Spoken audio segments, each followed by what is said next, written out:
I can. So again, thank you for joining me this morning. Hope you've got a cup of coffee and settled in somewhere. It's a great time to talk about boats, and there's not a whole lot more we can do outside anyway. The governor of Maryland is just about to turn loose our boating population. We had a ban on it for a while, the last couple of weeks. So that's all going to be remedied shortly, and I think we'll be getting back to normal soon. Just so you all know, Fountain Mageau that we represent and that we're talking about has already started back in the last week or so. They're up and running. They've got about 150 people working actively at the plant. They expect by mid-May to be at about 50% or so, and then keep going. So right now they're finishing up the boats that have already been ordered and trying to get back on schedule. I think at the end of the day, we might be about 8 weeks behind for delivery dates and so on. So that's just a little bit of an update, but everything's good and everything's kind of getting back to normal. Okay, so first thing I want to talk about, there is going to be a free gift at the end, which is going to include some videos and some other things. My occupation with motor yachts and powerboats really started in the 80s. I was primarily a sailor before that. I started my sailboat business in 1972, and I raced and I sold boats and did all that stuff. But I hooked up with a friend who became a partner in selling Tiana sailboats. And Tiana came up with the idea of building a trawler, and they had a trawler on the design boards that they wanted to build. And that was a time, if any of you were around back then, when fast trawlers was kind of the buzzword, and everybody was doing fast trawlers. So Tiana decided that this Tanya series, the first one being a 40, was going to be a fast trawler. So Mike went to the factory in Taiwan and took a look and said, oh my God, it's fantastic. Of course, they always had beautiful teak interiors and all that, so that part was great. He couldn't run it, of course, but so far so good. It looked great. When we got it here, we had a little bit of a surprise. When I first took it out, Mike wasn't there yet, when it first came in, it seemed just fine and it handled fine, but as soon as I hit the throttles down to the stops to get up and going, instead of getting up and going, it did exactly what you see on the right here. Oops, I don't know what I did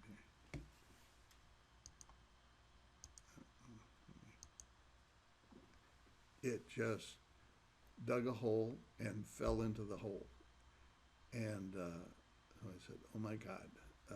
And not only had we ordered that boat, but Mike had convinced me to order a second one because these were going to sell like hotcakes, and we wanted to be sure we would have some to sell. So we had another one on order before we had sea trialed the first one. So it was quite a dilemma. So I called Mike and said, Mike, you got to see this. Come on out in the boat. And he was really anxious to try it. So we went out the mouth of the Severn River, and everything was great. It was a sunny day, and it was lovely. And he was standing on the bridge next to me, and I hit the throttles, and the boat started to heel. And he grabbed on to that rail for dear life and almost got thrown off the boat. And then when we tried to correct it, waddled back the other way, and he got thrown the other way. And then, of course, I cut the throttles, and we talked about what we were going to do. I think those handprints are probably still in those rails. He was truly hanging on for dear life. So we got back, and I went to a friend, Mike Kaufman, who was a naval architect that was in the same building I was in. And, he looked at the whole situation, and he said, well, what they've done is they don't have enough planing surface back to aft, to support the boat when it tries to go on plane. So it's acting like a displacement boat that has too much power. So it's digging a hole and falling in it.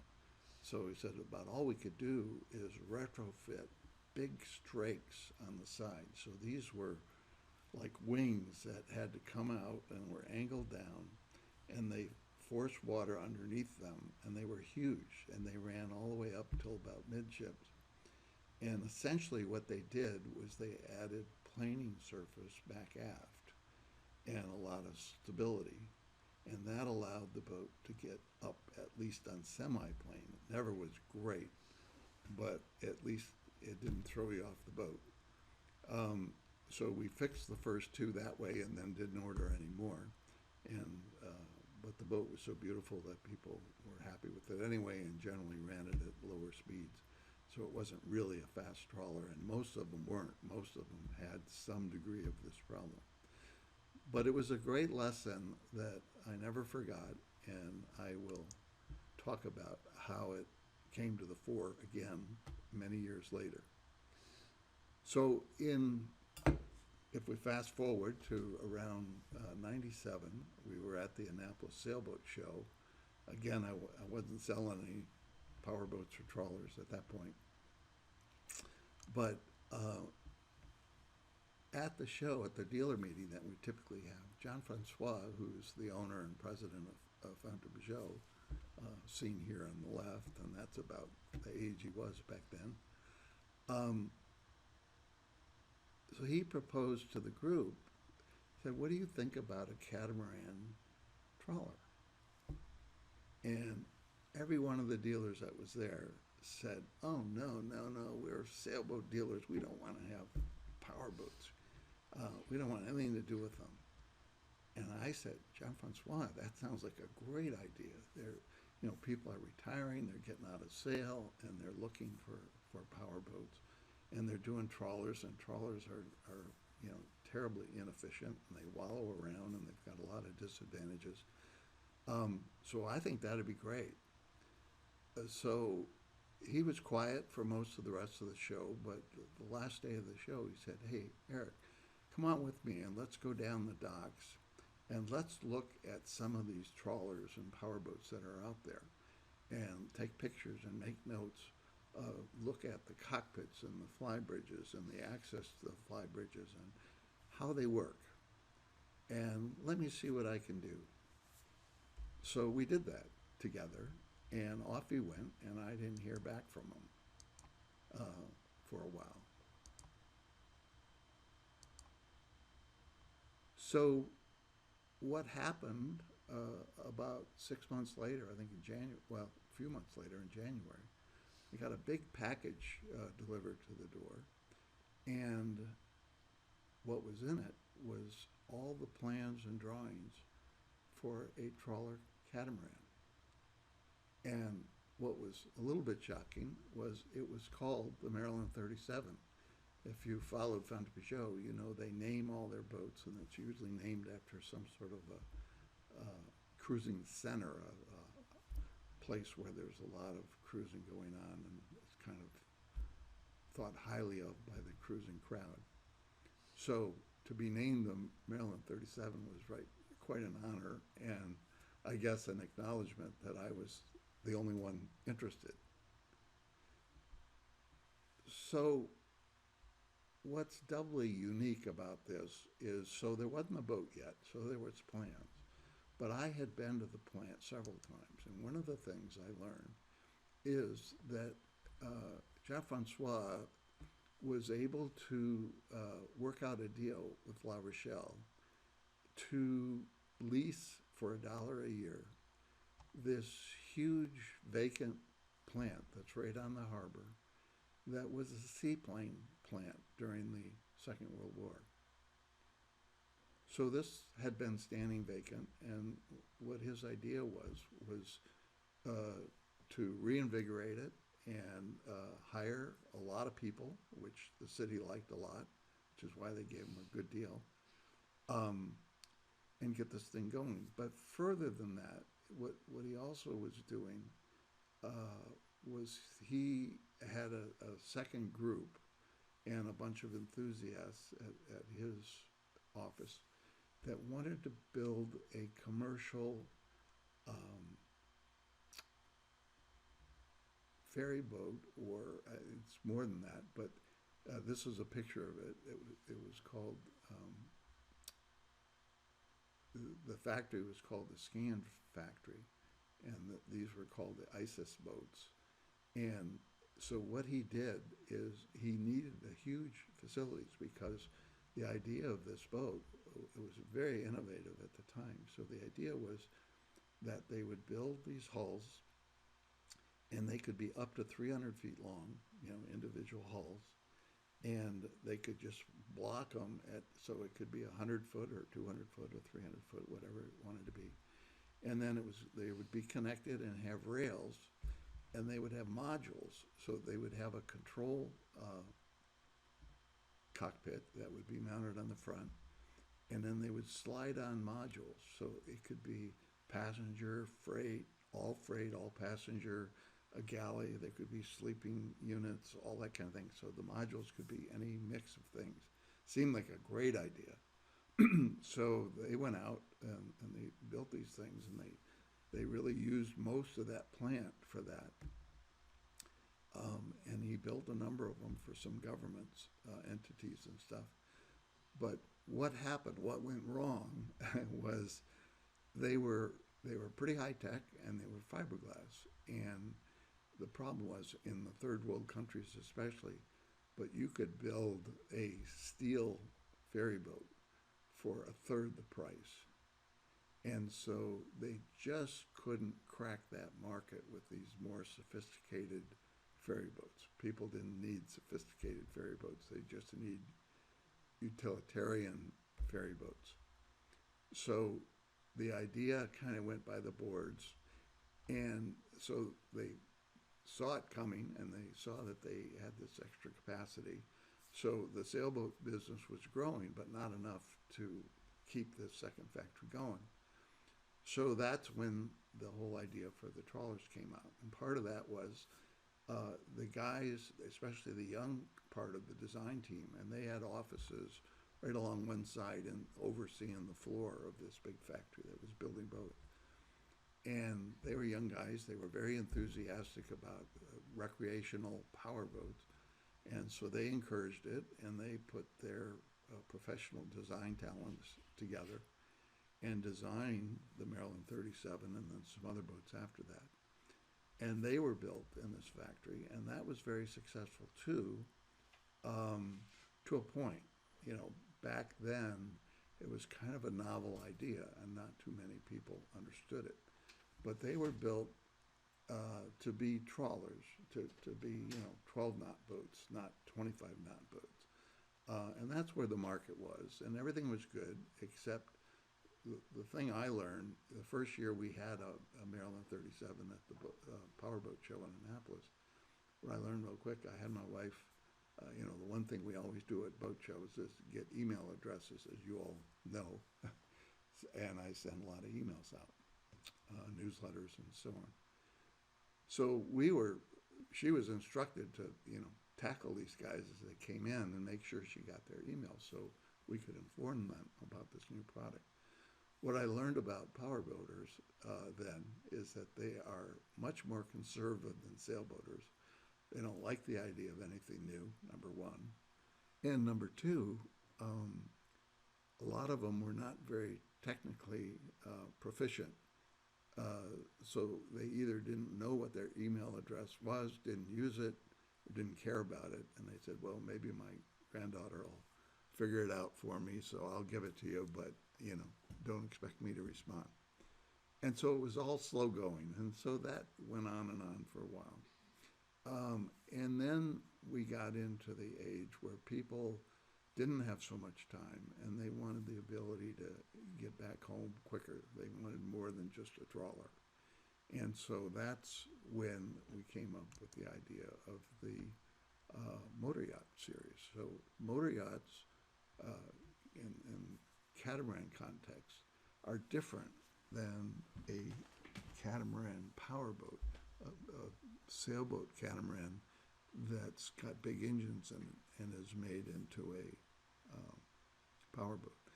In fact, it's interesting. I had way back just before all we got into these, I had a fellow that was a race car builder and supporter, and he had a team of engineers, and he said, I want to buy your 48-foot catamaran sailboat and put big engines in it. And we said, yeah, I don't think that's going to work. And he said, well, I'll take responsibility and I'll do it, and you don't have to worry about it, and my team will design it, and we'll go ahead and do it. So they did, and it was a 48-foot Selena with like 350 horsepower engines in it. And his goal was to do 18 knots under power. So after it was done, I sea trialed it once, and in fact, I delivered it for the customer from Annapolis to Newport. And what that boat did is exactly what that trawler did that leaned over and all of that, except it was a catamaran, so it had the stability. So it didn't really lean over, but what it did is it dug a huge hole as you went past the hull speed. So once you got over about 10 knots, it dug a huge hole and started trying to climb up the back of the wave and just wobbled around there kind of unsteadily and burned lots of fuel, unbelievable amounts of fuel. And but he was okay. For him, it was just a project, and he was okay with that. I learned, again, the lesson of a motor yacht needs to be properly designed with enough planing surface to actually work, and that one wasn't. But the ones that Fontainebleau had designed with this whole design team that they had, I mean, I don't think a builder could ever afford to do that if they hadn't already been in place and had, the time to do this project. So it was a lucky combination of events that came together at the right time.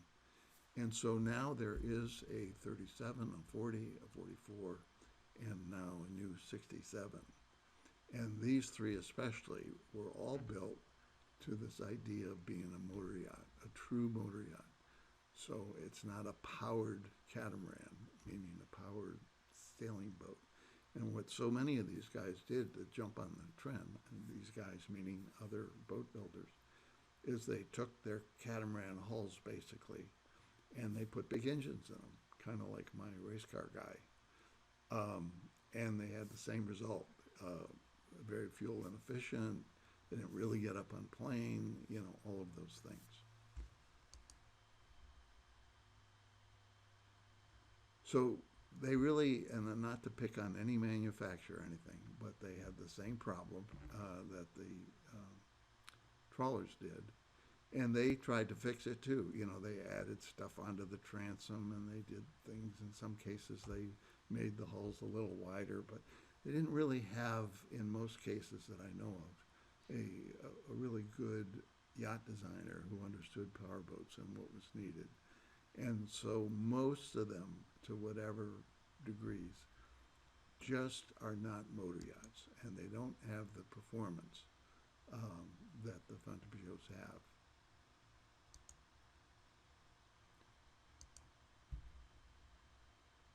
So if you've looked or read or know more about it, sailboat hulls and powerboat hulls have different dynamics. So in sailing, we want narrow hulls that have less resistance because they're traveling at lower speeds, and so they're designed for that. With powerboat hulls, as we know, you need to have enough planing surface to work. And how can you tell?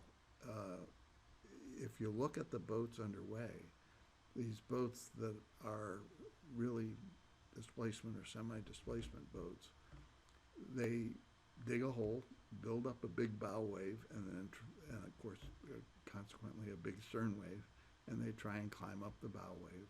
And what that does is burn a lot of fuel, and you have to drop way back in speed, so they really don't get up and plane.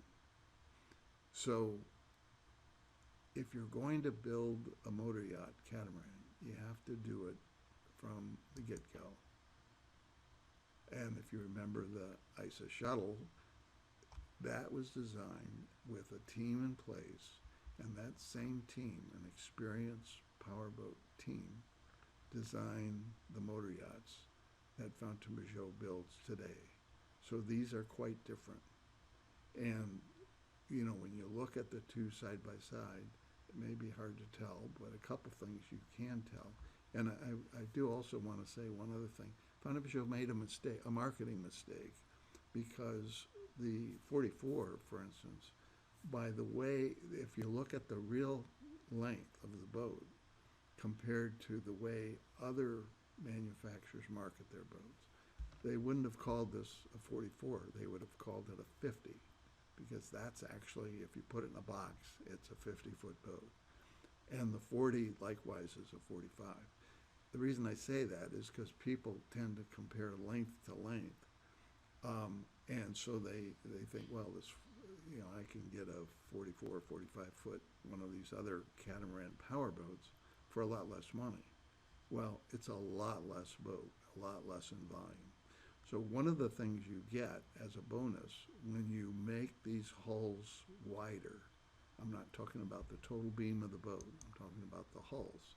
So the individual width of the hulls, when you make them wider, of course, not only do you get the proper performance, but you get a lot of extra volume inside the boat. So the cabins, the sleeping cabins, are much bigger. The engine room is huge. And one of the tests, if you're trying to figure out how to tell if a boat is really a motor yacht or not, is jump down in the engine room and look at what kind of beam you have in the hull down there. And that's a sure sign. And again, even in the engine room, the bonus is that you have a stand-up, walk-around engine room for these boats, which, as Jerry will tell you in a little bit, when you're doing a long trip like the loop, having the ability to service the engine and having all the supplies and the oil changes and the stuff you need with you really makes a difference. The other thing is the level ride. Remember the boat we just looked at. When you watch the Fountaine Pajots, even the 67, it rides level. You know, it doesn't stand up on its stern because you've got the surface back there, so it pushes the water down and stays level and gets up on top of the surface and creates a lot less resistance, and so you get much, much better fuel economy. So you get better speed and better fuel economy as well. One good reviewer that I found is this boattest.com, which they do videos and do tests, and they actually run the boats under load and report on the actual performance. And what I've always been amazed at is the numbers that get thrown around at boat shows and stuff for what the performance of some of these boats is. And the reality is it really isn't anything like they're talking about.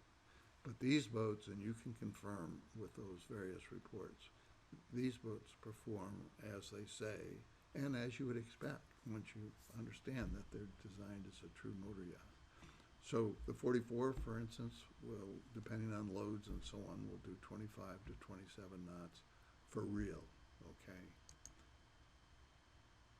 So there's huge performance and efficiency differences when you have a true motor yacht.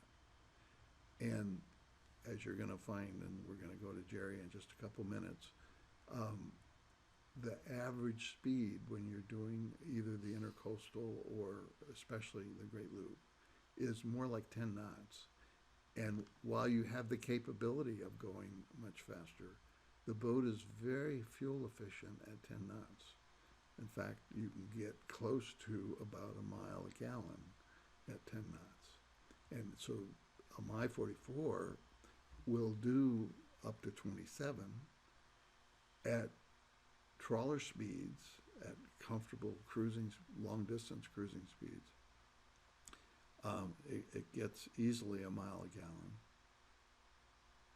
And the range at those kind of speeds can be up to 2,100 miles, again, depending on conditions. So you could do 2,100 miles between fuel stops. with 540 gallons of fuel. So when you compare this real table to anybody else, the performance under power and the fuel economy under power is so much better. And then the other thing, so you have more volume in the boat, you have much better engine performance, and you have IPS drives. I call them IPS. I'm sorry, I did that wrong. But anyway, those are Volvo drives like they use even on the big cruise ships.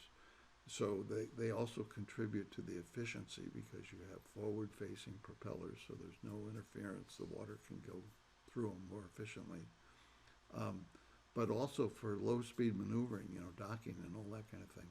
It's literally a joystick, and the boat just goes where you tell it to. So it's easy to single hand now. You're dealing with the locks and so on that Jerry's going to talk about. You can just let this thing, it's got a skyhook system. In fact, you don't even have to anchor it. You can just have the engines hold the boat in place. But that's immensely helpful if you're in a lock or a tight situation.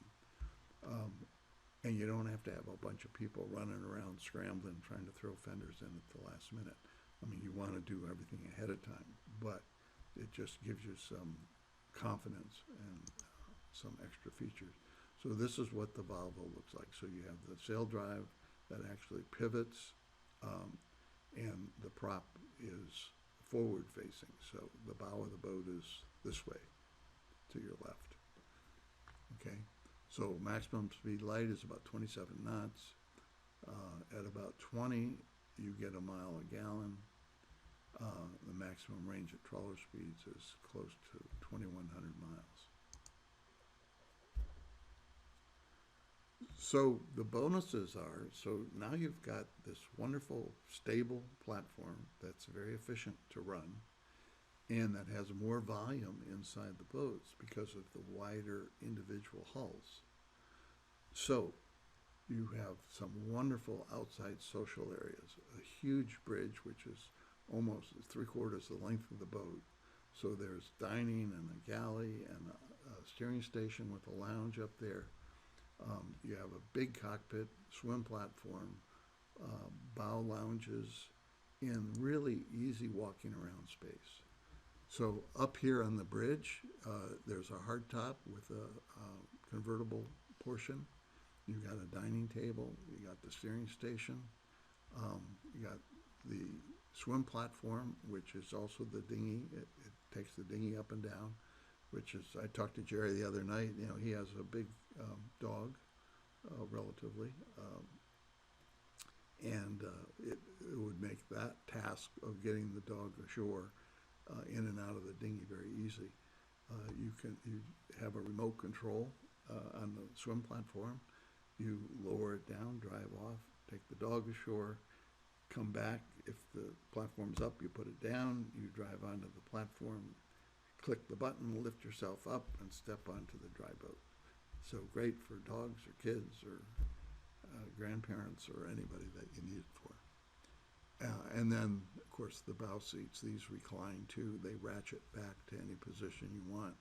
And so you have a nice sunny space there, shady space back in the cockpit or up on the bridge, which most of us need. And we can do all kinds of sunscreens and things like that. With all of that, the other thing that's nice is, so you've got all this wonderful outdoor space, and that's where people are going to spend most time. But it's really connected to the inside easily. In fact, after you're on the boat for a while, you almost don't remember if you're inside or outside because this whole back end opens up back here. And the back of this countertop, the galley countertop, has some additional counter space. And some people even put bar stools on the other side of it. But you can serve from it, you can communicate if somebody's cooking, you're kind of all on the same page. And we can put a dining table out in the cockpit as well if you want another one. So there's a table inside that's a high-low, it's a cockpit cocktail or full-size table.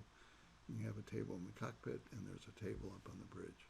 So it's really like home. I mean, it's such a livable arrangement.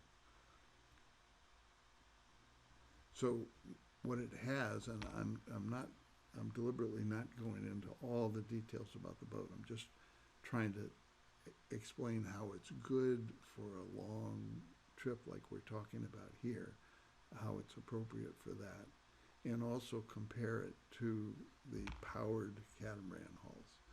So those are our goals. Okay, so like the 44 as an example has three cabins, three heads, plus a utility or captain's cabin. So what people do for long trip, I mean, that boat works great. You can, if you want to set it up as a business and have it pay for itself and get tax advantages and all of that, I do separate webinars on those programs. But that cabin can be a captain's cabin also. Or if you get a good family group and they've got a couple teenagers or something that need to be separated or want to be separated, they can use that as an extra cabin. And it's got an entrance from inside the boat as well as from on deck. And then the two guest cabins on the starboard side each have a head. And then the owner's master suite is enormous. And I think I've got a picture of that. So this is the main salon. So you have a steering station inside. This goes down to that fourth cabin. This is the little hatchway, and it closes off. This side goes down to the guest cabins, if you haven't seen them yet. There's couches on both sides. This table is a high-low table, so it goes down to cocktail table height. You can put your feet up on it and all that, very normal, just like at home. But then you can raise it up, and it's an electric raise and lower deal, so very simple push button. So you raise it up, and I have a video if you get all the information on the boat if you're interested. So these swivel open and then open up, and it becomes a full-size dining table that comes right up to the couch, so that it's truly a dining table. So when it's a cocktail table, you have walk-around space, but when it's a dining table, it truly is a dining table. It works great. And there are some opening ports. Of course, it's got air conditioner, washer, dryer, all the normal amenities. Full-size refrigerator, gas or electric or a combination, burners, dishwasher. It's just like home. I mean, you're really taking your home with you in the case of these boats. And because they don't rock and roll, because they're level, because they're so stable, even when a big powerboat wake comes by when you're in some of these canals and narrow passages.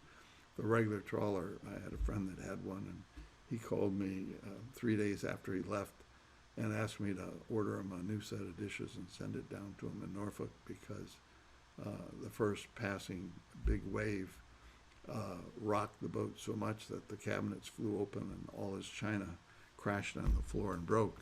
And he had to start all over and put locks on the cabinets and all of that. You won't have that problem with this boat. They really, it's a stable platform.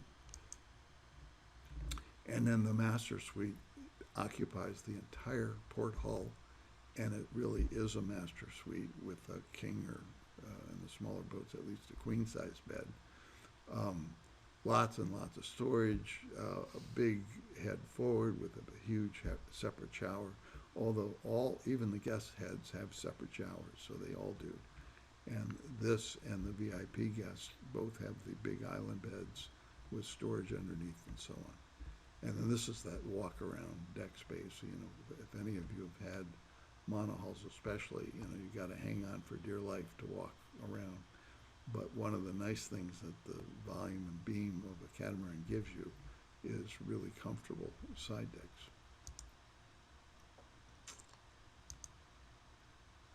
So you got a big comfortable cabin. You got this is actually the 3/4 refrigerator. We can also do a big side-by-side double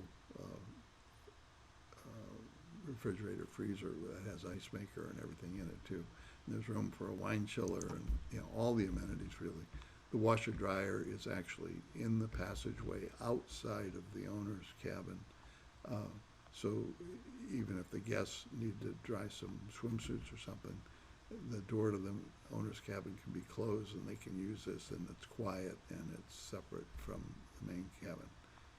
So just a very well thought out boat. You can, when you look at it, you can tell that these guys have had the experience. They've built lots of boats before. and he had lots of feedback, and they really know how to make it comfortable.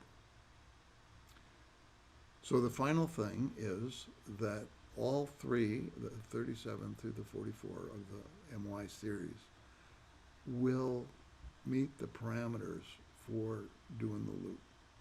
So you can run comfortably at the 10 mile per hour, and Jerry informs me that in the loop parlance, they talk in miles per hour, not knots.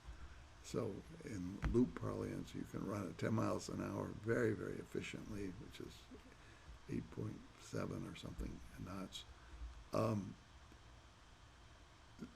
The beam and the length and the height, importantly, are all within the parameters of being able to handle the locks and the bridges and all the rest. So you do have a hardtop. There's one part of it where you have to go around one of the ways. There's an alternate way in one part of the loop. But anyway, this works and can get around. And this is the swim platform without the dinghy on it. So there are chocks that fold away, and the dinghy would go on there, and it's a hydraulic platform. So it goes down well below the water. So I'm going to send all of this to you, including these drawings and performance information. But this, there's an accurate drawing that has all of the dimensions. And I've put over here, these are actually the requirements for the loop. And this is what the My 44 is. The smaller boats are a little better than this. But so the maximum bridge air draft, if you will, is 19.6, and this is 18.7. So I'm not saying you have a lot of extra room, and if you have antennas or something, you're going to have to make sure they fold down. But there's room. So every dimension of the boat works and gives a little bit to spare. So the 44, in effect, even with the bridge, people worry about the bimini, hard bimini top, and whether they'll have to take that off, and you don't. And of course, the other boats are even lower. So that top can stay on, and it's very comfortable and keeps the sun off you and the rain off you and all the rest.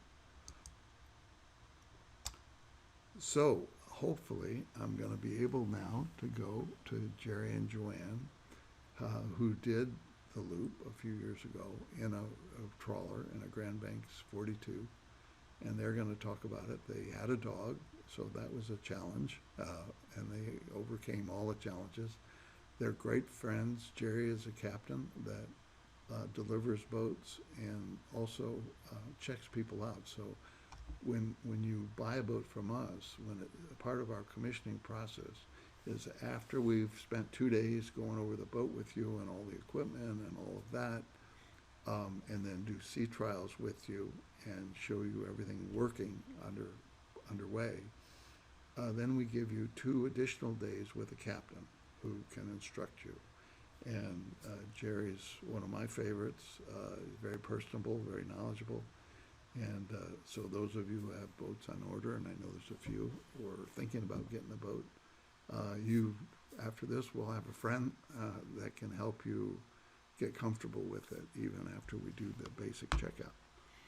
So before I turn it over, I'm going to just look and see if I've got any questions.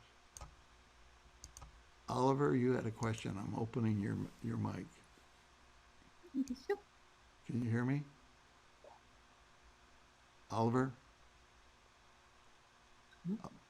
Oliver Boy, you had your hand up anyway. Okay, maybe you're okay. Okay, and I see there's some written questions too. Let me see. Is this about the loop? David asked. Yes, the next part is about the loop. And it's interesting because I think it's more than just about the loop, in that, you know, a part of the planning for that is planning to the extreme of what you would go through for any kind of cruise.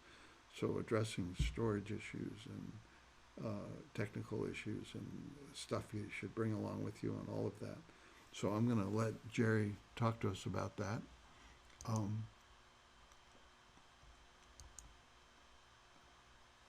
The boat that he did the trip in was, as I said, a 42-foot ran banks. They generally ran 7 to 8 knots, up to 10.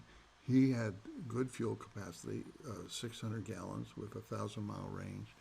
A lot of the power boats don't have nearly that range, so that was really good. He did take his mast down.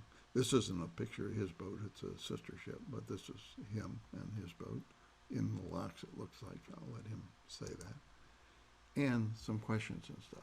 One of the things that we did getting ready to do the loop was, a lot of preparation.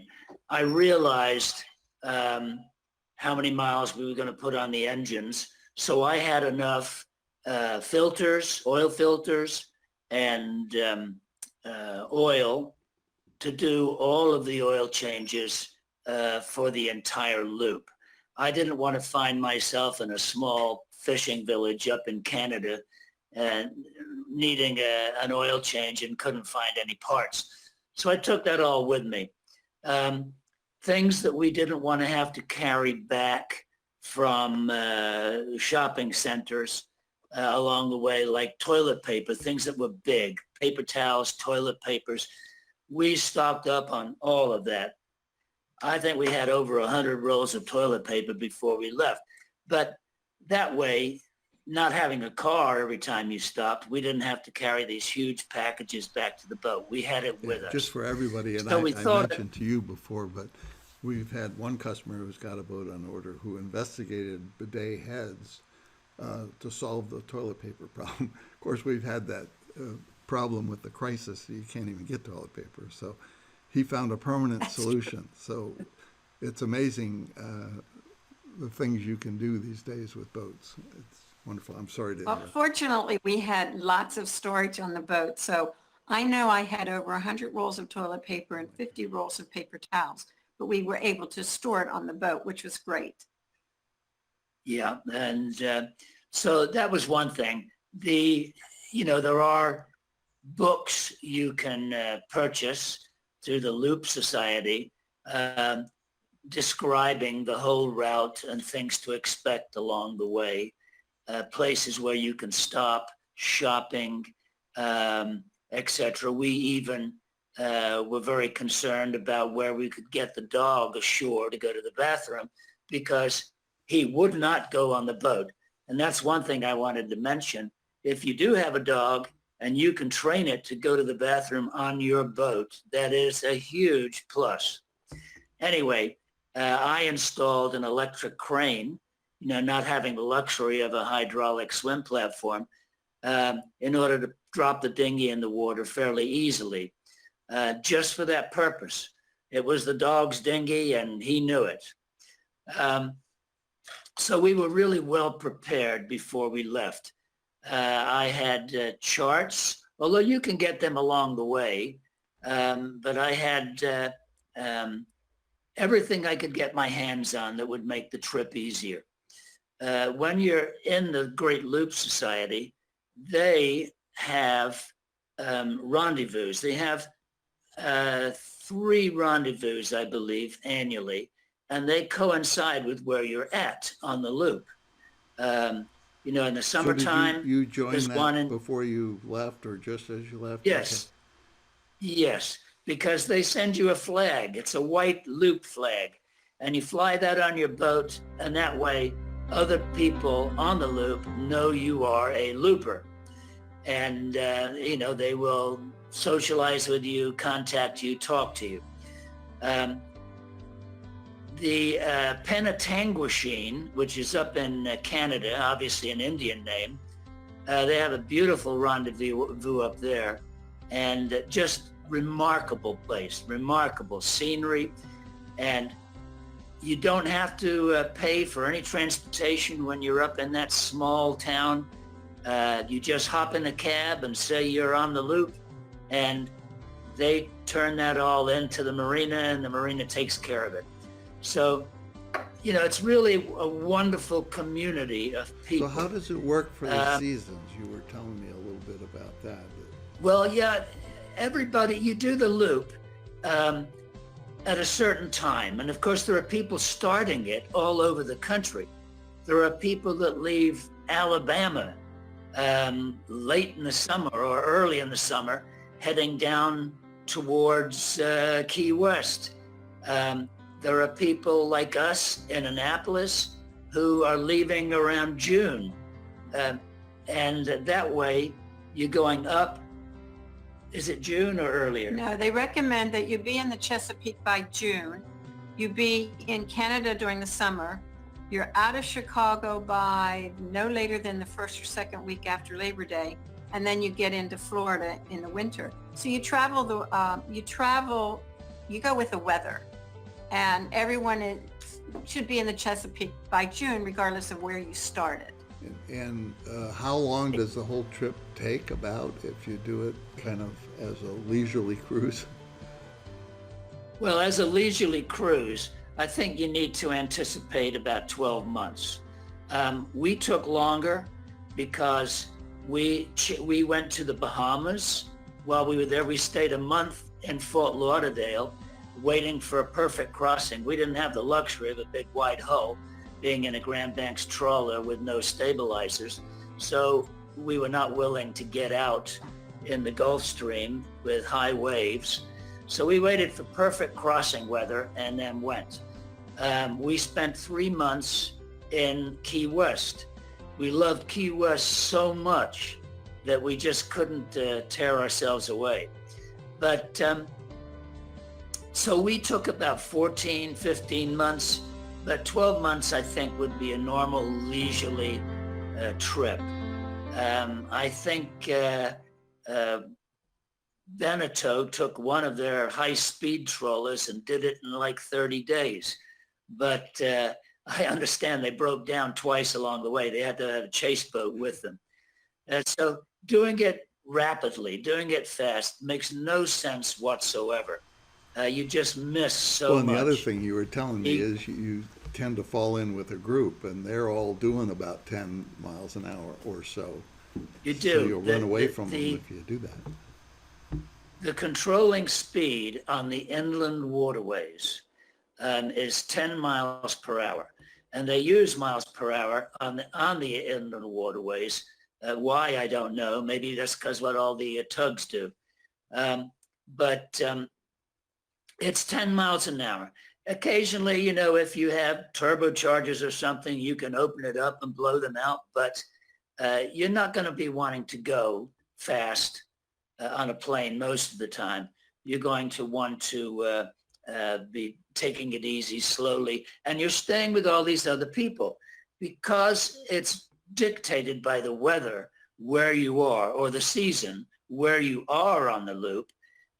Pretty much all the other boats, and there's probably 100, maybe 200 now doing the loop, and you'll run with a group based on just who you bump into, who you become friendly with.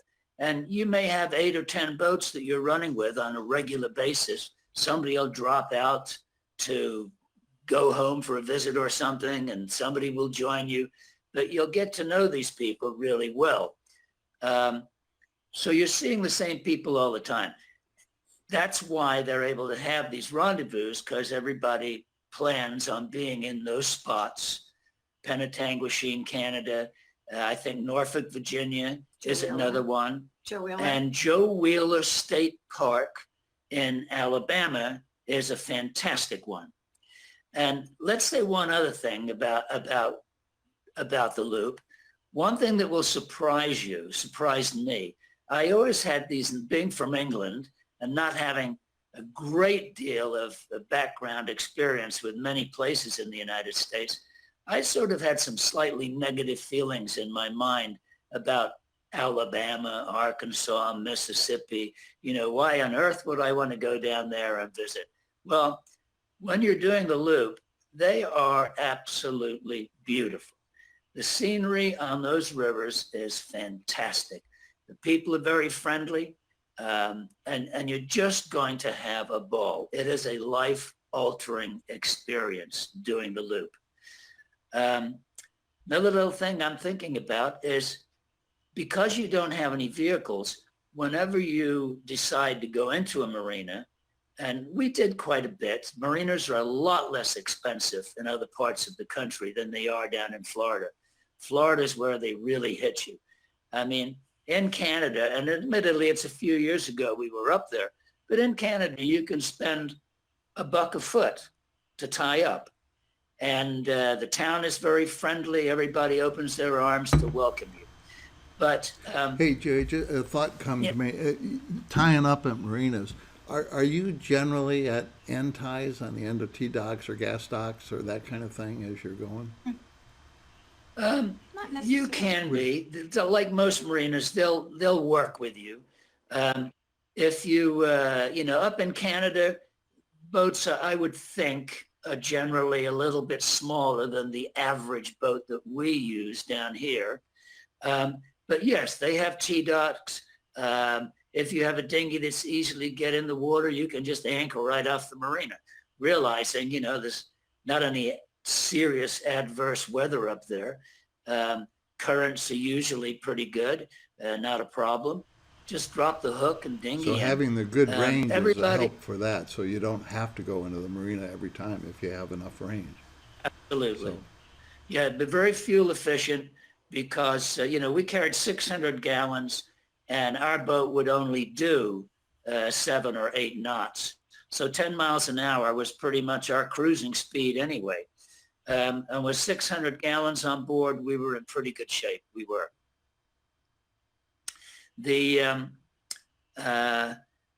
We would always plan ahead and you would sort of know where you were going the next night or what you were planning on trying to get to.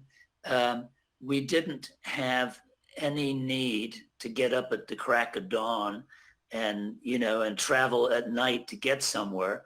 So you just took your time. You relaxed, you had fun. Except for going through the locks. Yeah, except for going through the locks, you had to get through those. There's lots of locks. I don't remember the exact number, 143. but Joanne tells me it was 143, 143 Joanne's, locks by the on way, Blue. for everybody, Joanne's email became 3 articles in one of the Canadian boating magazines with some of her pictures and emails as the basis for it.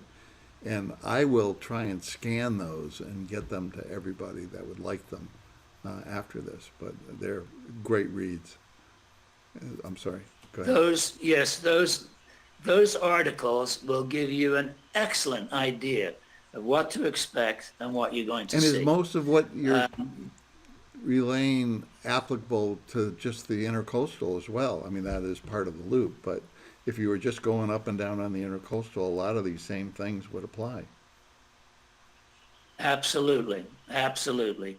The one thing to realize is that Canada is very different. If you're used to your boating on the Chesapeake Bay, Canada is very different.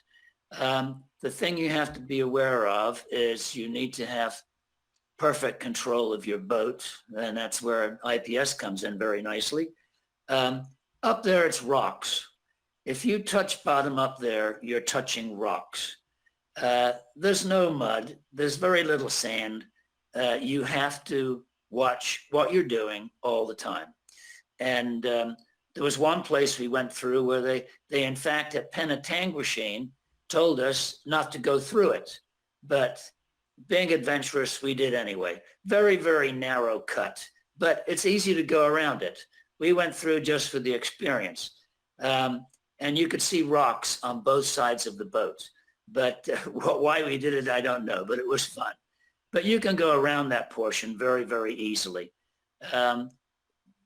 The hazards that you find along the way are really not that significant. It's the scenery that gets you. Joanne saw bears one day. I was down below at that time, so by the time I got up, the bears had scampered out of the way. But you'll see lots of elk, moose, that sort of thing. Canada, bald eagles everywhere. Canada is the outback. You are way out in the boonies up there. They have about 10 times more land mass than we do and only 1/10 of the people. It's a beautiful, beautiful country. And the Canadians are very welcoming. the locks, we kind of prepared for the locks. I don't know if it was necessary, everything we did, but probably need lines, leave the lines on your boat all the time. Canadians even leave fenders on their boat all the time because they're constantly going in and out of locks. So they put the fenders at perfect height so they're matched all the way down each side of the boat, and they stay there all the time. They never take them off.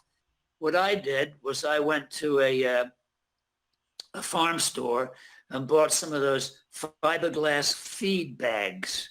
And I put my fenders inside of those because the locks, of course, all have growth on the sides of them. And when you're hooking up to a lock at the bottom with the water out, the sides are very, very rough. So you can tear up your fenders a little bit. I tried to protect them with these feed bags, fiberglass feed bags, and it did a pretty good job for a while, but then it just tore up the bags. Actually, we still had the same fenders when we finally sold our boats, so it didn't do too much of a bad job, but you do want those out. Coming in and out of the locks is not really problematic. They'll tell you which side they want you on.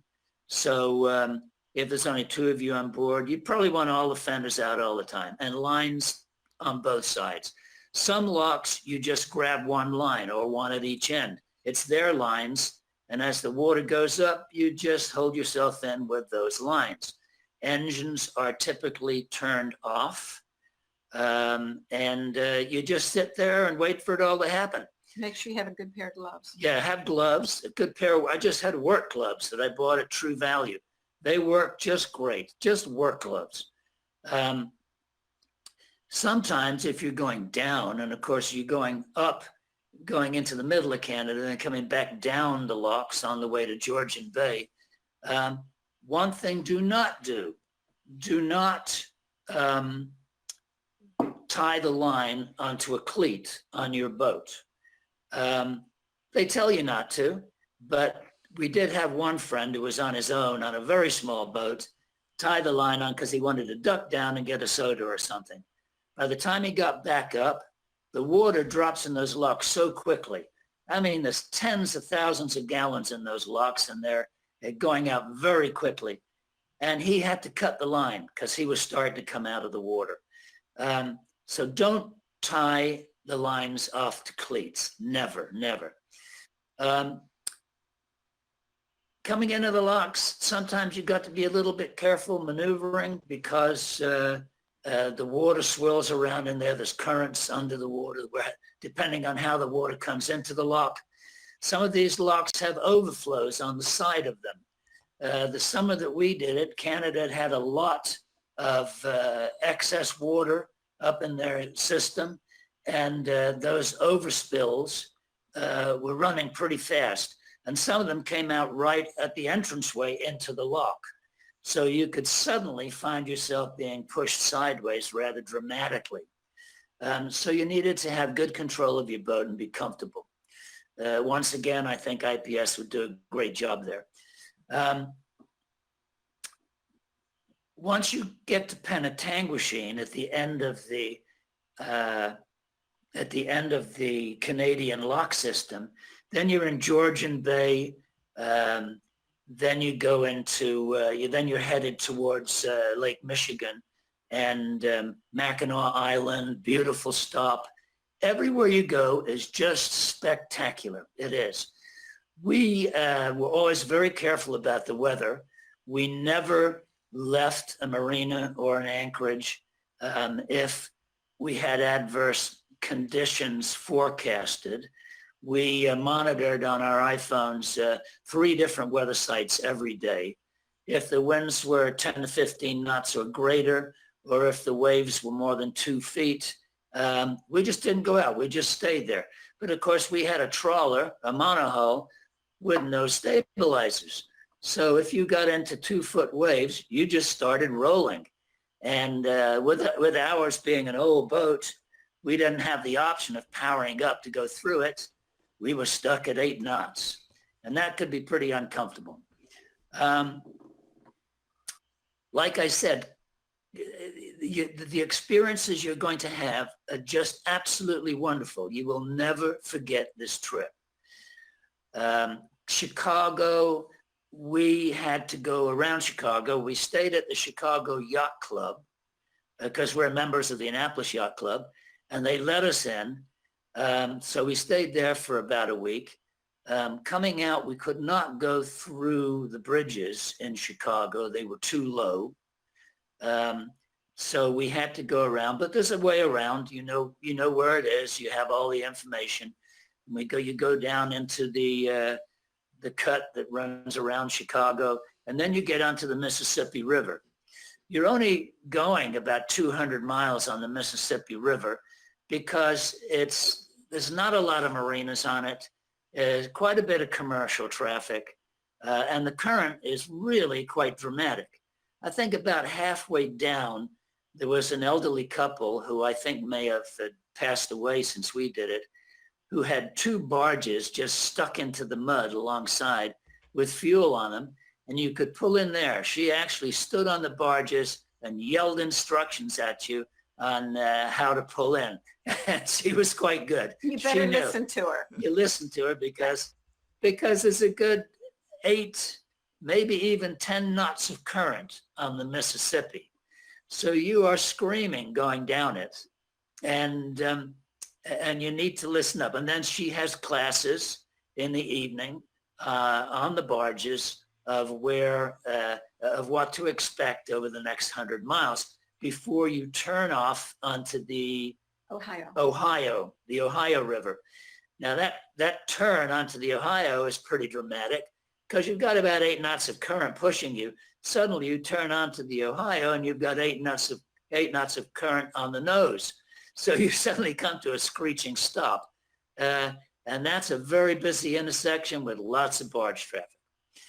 What's one thing I didn't bring up? I told Eric this the other day. When you should always be on channel 13. It could be a good idea to have 2 VHF radios. One could be a handheld, and one on channel 13 for commercial traffic. That's all they use. They're not going to be on 16. And maybe one channel for the loopers, so you can talk privately to them. But the barges and tugs are called only one thing. They're tows. It doesn't matter if they're pushing the barges, if they're alongside them, if they're pulling them, they're tows. And that's how you talk to them. You say, northbound tow, this is the trawler so-and-so, 1 mile ahead of you. Some people had AIS, kind of convenient, I think, but I didn't. I just managed to maneuver properly. You do what the tows tell you. They are gigantic. They can be 6, 8 barges long and 3 barges wide. So it doesn't matter. There's no thought about you having the right of way. You get out of their way and you talk to the tow captain and you ask him, what would you like me to do, Captain? And he'll say, come to starboard, stay on that bank, just hold loose for a second. And he'll tell you what to do because he knows what he's doing. It's not a huge amount of barge traffic. I mean, you're only going to bump into 1 or 2 or 3 a day. So, but you have to be aware of it and be ready to talk to them and do what they want you to do. So they have their own skyhook system, I understand. Well, no, not really. He's controlling that barge. And occasionally you will see one where they know they can't go through a narrow spot for some reason. They know somebody's coming the other way and they want to get off to the side and not go through a narrow spot until somebody's clear. And they'll just drive the barge up onto the mud bank on the side. They'll just stick the nose right into the mud bank and just sit there with their engines running, pushing it into the mud bank. And, you can go around them at that point or hold off and just stay out of their way. And they have massive engines. They'll just pull right out of that thing when they're ready to go. That's another thing. If you come across a barge that's on a narrow channel or narrow river someplace, and let's say he's only doing 6 knots, do not go around him until you've talked to him, because you have a massive amount of water that's being displaced in front of that barge, coming back and being sucked into the back end of him. I mean, all the space that those barges take, that water has to go somewhere. And if you try passing somebody in a narrow spot, it'll suck you right into the back end of that tugboat. And I saw that happen one day with a brand new Trogan trawler.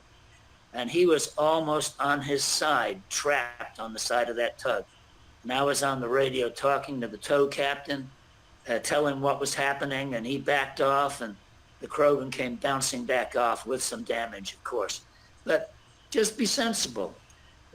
Common sense. You know, if you're somebody who thinks ahead and doesn't run aground, stay in the channel, those sorts of things. We never got into trouble on the whole loop, but I am pretty experienced and been doing it for a long, long time, so I'm careful, and that's all you have to be. I'm trying to think what else I could say. Spare parts, you know, we had 40-year-old John Deere engines on our boat. So I took along spare parts. I think I only ever had one thing go bad, and I was kind of anticipating. I had a saltwater pump start leaking, and I had to change that. I did have a counter-rotating electronic fuel pump that I had to replace. Luckily, I had a spare part for that. Previous owner got that. But, you know, be able to maintain things. On these types of boats that you have, you're probably never going to have to do a darn thing. I checked my oil levels, my water levels every night when we stopped. Open the engine hatches, go down, take a walk around, check and make sure everything's looking good. I did that every day. But those 40-year-old engines just started up and ran every day and never gave me a problem. So the fuel was reliable as far as, you know, debris or water or anything? It was good fuel pretty much everywhere? Yes. We did run into situations. You keep your ears open. We were on Pickwick Lake, where, of course, there's the big dam there, and you have to go through that lock. But we went into a small state marina. It was somebody we had met, said we could use their slip while we were there. So we went in, and they had fuel that was really well priced. But one of the slip members next to us said, "Don't use it." He said, "Don't use it. We've had problems with water in that fuel." So we didn't. But no, we never got any debris, any water in the fuel the whole way. I had dual rate cores on my boat, on each engine, but once again, that was because it was an old boat, and keeping the fuel clean was very important. You don't have to use, I think, too much biobore, because you're running the fuel through it fairly quickly, constantly. But fuel was not really a huge problem. As everybody knows, typically diesel engines just run. And if you do have a problem, normally it's fuel related. You know, that's basic rule number one with diesel engines. So getting clean fuel is important. Let's just talk to somebody. Hey, is the fuel okay here? But like I said, we never took on any bad fuel on the whole loop. The Canadians are out on the water all the time. It's a very modern country, and they take care of things. They do.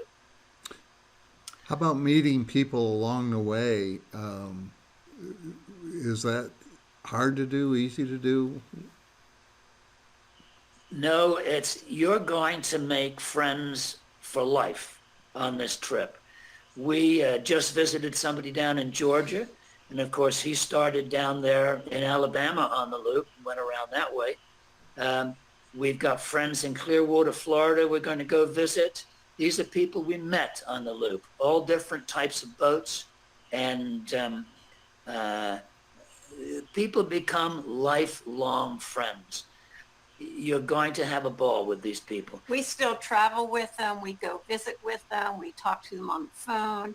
They really are. And this has been 10 years and we're still great friends with them and we still see them all the time.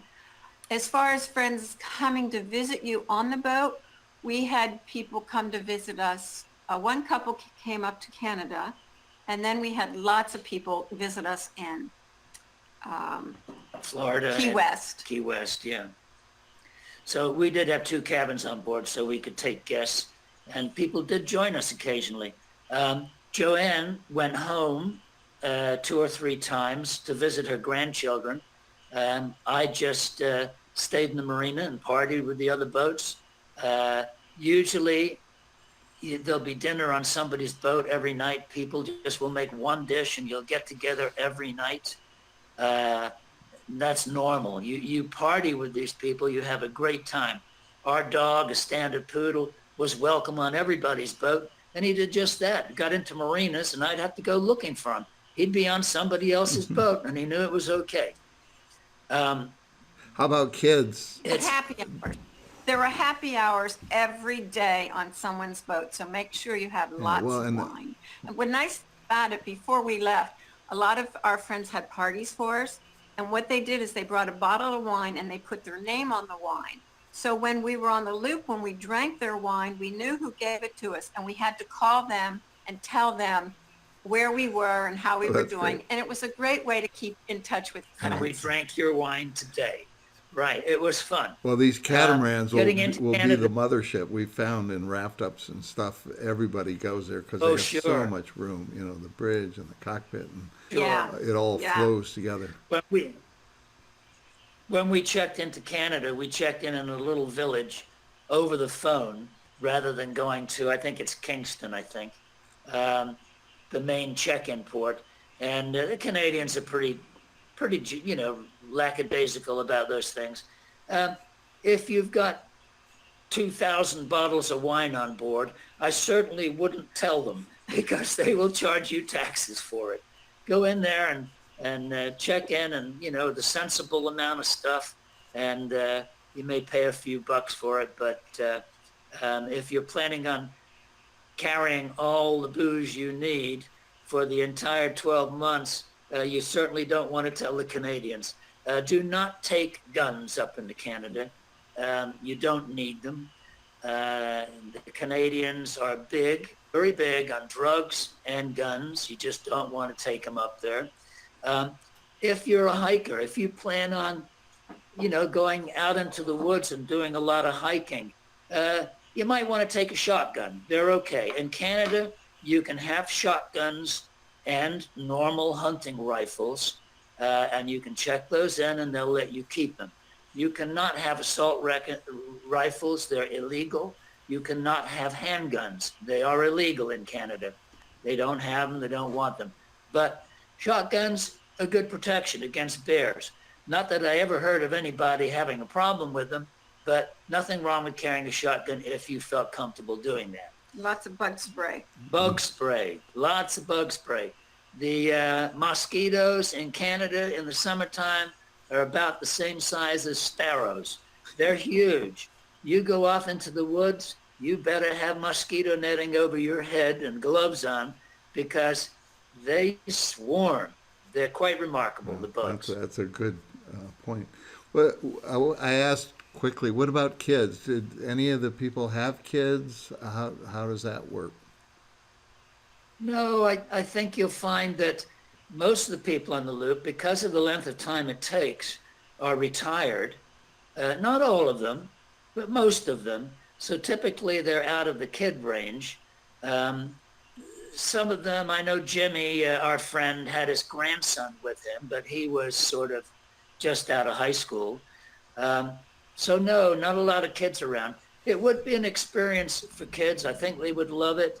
But, you know, you're cruising. You're sitting behind the helm for 5, 6, 8 hours a day, putting along, watching the scenery, enjoying yourself, hopefully having some coffee or soda while you're going along.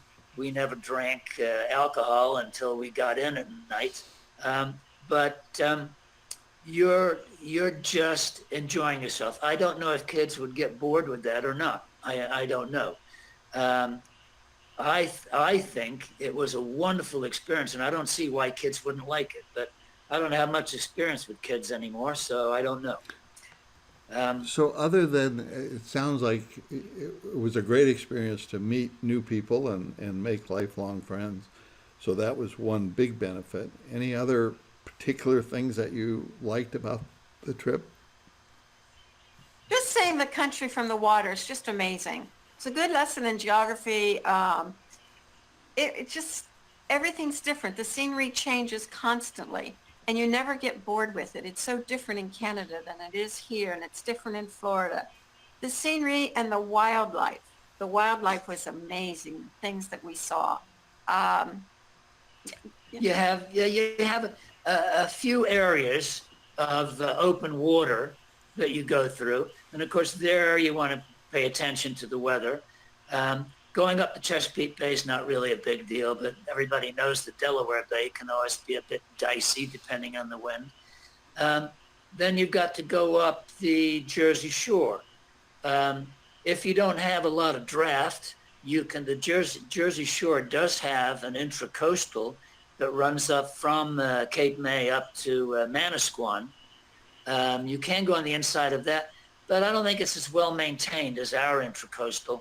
And I didn't do it. I went outside. Well, and you can run that whole length so- in a day, right? In daylight even. Well, you could, but not me, because I was only doing 10 miles an hour. We went up and out of Cape May, and we stopped at Atlantic City, which is not a big run, but it was kind of fun. They got a big marina there, and you can go in and see the casinos a little bit. And then we went up to Manasquan, tied up there for the night, and then up into New York City. But with a boat like you have, you're going to be able to, yes, run up the coast easily, very easily. I'm trying to think of other areas where you need to pay attention. Lake Of course, Michigan Lake Michigan. can be really rough. Lake Michigan is a serious body of water. If the weather's bad in Lake Michigan, you do not want to be out. However, the state of Michigan has built marinas all along the eastern shore at regular intervals. They're modern, nice marinas, and they're harbors of refuge. So even if they're full up, they have to take you in. If you suddenly realize you've got problems or the weather's turning on you, you go in there. You may be rafted up 5 deep, but they will take you. And so And they that's were not a roughly problem. like 50 miles Coming apart, in. aren't they? As I remember. Yes, Yeah. it's not bad. But when you finally get on that last leg, or you're coming into Chicago, that's just so much fun, because suddenly you realize you're on a whole new leg of the waterway. You're now getting ready to go into the river systems, which are beautiful. And Chicago's in front of you as you're motoring along on a beautiful sunny day. It brought tears to our eyes. It was absolutely fantastic. I'm trying to think of other areas. Well, once you get down, you only go 200 miles on the Mississippi, as I said, because of the current and commercial traffic. Then you get onto the Tenn-Tom, which is the Tennessee Tom Bigby waterway. And that's all just smaller rivers, and you just travel on those. It's beautiful, beautiful. You come out at Mobile, Alabama, and then you run on the waterway along the coast a little bit to Apalachicola. You can even go a bit further than that, I think. Most wonderful seafood in the world, Apalachicola, because it comes right out of the bay. Then you wait for a good crossing. You can go around the coast, but all the little towns around the coast are sort of at the end of 5 or 6 mile channels that you have to go in because it's all so shallow. We just ran directly to Tarpon Springs or Clearwater, and that's an overnight passage for us. Hey, one quick question. I probably should have asked it a little bit ago, but David Riddle asked, what are the fees for the locks? Or are there any other fees that you encountered? They're not significant. In Canada, you will buy a pass. And, you can buy a pass for the whole summer for multiple use, which is more expensive, or you can buy a one-way pass. I don't remember what it was, but it was like $100 and something. And you stick that pass on your windshield, and that takes you through the whole, and it's significant. There's over 100 locks, and there's people on each lock helping you. So that pays for your entire passage through Canada.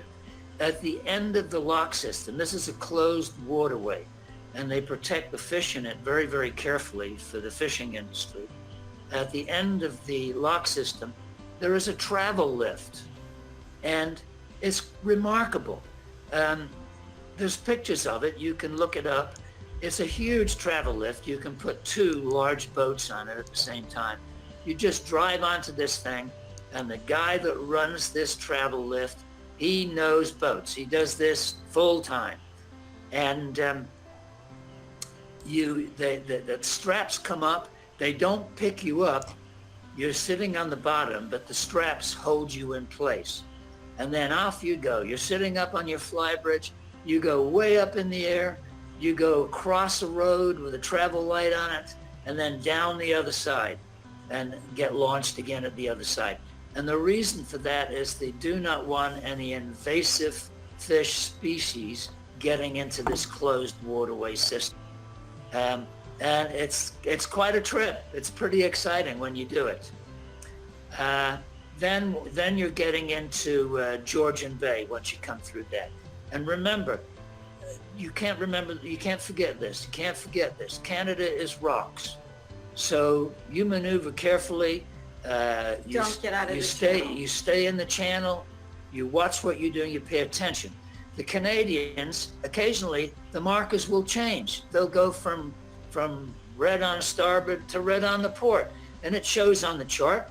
But you've got to pay attention to that. And what the Canadians have is a little device. It's just with a stick-on cup, and it has red on one side and green on the other. Little rubber pieces that stick up, and you just put it in front of you on the helm.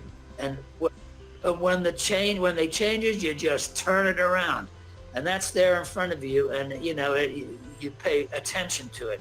You know where the markers are as you're going through. It's sometimes it's easy to sort of get distracted and lose track of that. You don't want to do that in Canada. Being distracted could put you on rocks. I'm only saying that because that is important. Canada is different. But we didn't have any problems. We went through some very narrow waterways that are very easy to go around, but we paid very careful attention. We always did. Well, okay. Can you kind of summarize or give the last couple of key points so we stay more or less on a schedule that we did? Okay, I understand. Yeah, I have a tendency No, to I run love off it, at the mouth. and we might do this again That's for just with sure. this No, and get more pictures. first of all, just do it. You know how some Americans plan forever to go on some kind of a trip. It might be something like just going to Florida. And it takes them years to do it. Just do it. Just untie the lines and get going. But make sure you plan for it. Plan for it. Get all the supplies on board you think you don't want to carry back from Walmarts. And we did most of our shopping in Walmarts, believe it or not, because when you get into these local towns, you can't find the local stores. You don't know where to go, where the hardware store is. So the marinas typically will have loaner cars, and they just say, take them, and sometimes they'll say, oh, by the way, don't go over 40 miles an hour in that thing. They might be pretty beat up, but they'll give you cars, or people will loan you their cars. They're fantastic. And you go to Walmart's and you do everything, all the shopping you can, and you get that. So plan. But don't hesitate. Don't think, well, this sounds like a big deal. We don't want to go. Do it. You'll talk about it for the rest of your life. Yeah, I can admit that I did not want to do it. I was in tears like 2 days before we left because I didn't want to leave home. But it was a trip of a lifetime. I would do it again. I was into it about 6 weeks. I got a little bit homesick, and I thought, no, I'm going to stick with it. And you know what? It was awesome. It really was. I loved every minute of it. Okay, I've posted up here, and I will send again to everybody in my follow-up Jerry's contact information that's here on the screen now. And for those of you who have boats on order and are looking for a captain to get checked out on the boat, we can hook you up for sure. And Jerry's out of Annapolis, but he can be in Florida or wherever you need him to be. So any last thoughts or any last questions from the audience here? I have one Yeah. thing, Eric. If anybody would like to contact me personally on that number, which is my wife's phone number, or on that email address, I'm very happy to talk with you. And if you have any particular questions of interest to you, I'm very happy to do that. Okay, well, thank you so much. I don't know why I always have Joanne's number, and I always end up, I guess she's more reliable on the phone. You got it. That's true. Okay, I don't see any other questions at this point. So again, I will send some follow-up information, including a recording of this entire session. It'll take probably a good 24 hours. It'll probably be sometime Sunday before I actually get that out. I've got another webinar to go to now for our company, and then I'm still editing the one that I did on Thursday evening, so I have to finish that, which was about taxes and boat business stuff, and then I'll do this one. So this will probably be all done, and I'll send you the links so you can look at any of the webinars or videos that you'd like. So again, thank you everybody. And I'm done unless anybody else has something more to say.